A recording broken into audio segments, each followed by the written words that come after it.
To write code in Ruby, we will use the code editor called Atom. If you have a Mac, you have it already installed. Otherwise, go to the Atom website to download it to a PC. To launch Atom on a Mac, hit Command Spacebar to launch Spotlight Search and type Atom.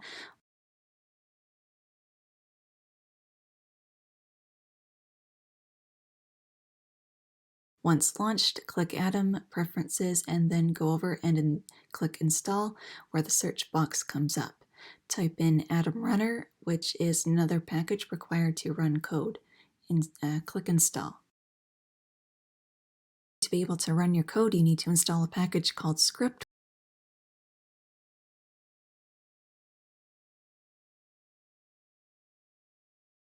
Once you have installed script, you can run your codes by going to the packages menu, go to where it says script, and click run script. It should tell you the keyboard shortcuts beside each run option as well, like Command I for Mac or Control R for Windows. To run code that can prompt the user to input information, you will need to install a terminal that runs within Atom.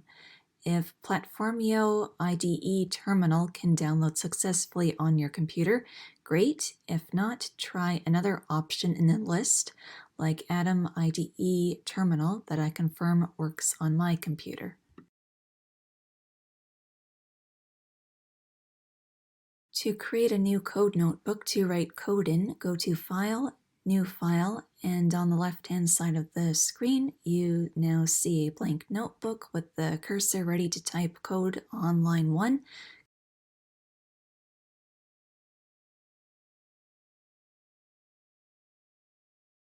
Click File again and click Save. Call it whatever you want, but be sure to type .rb at the end of the file name so that the computer recognizes it as a Ruby file.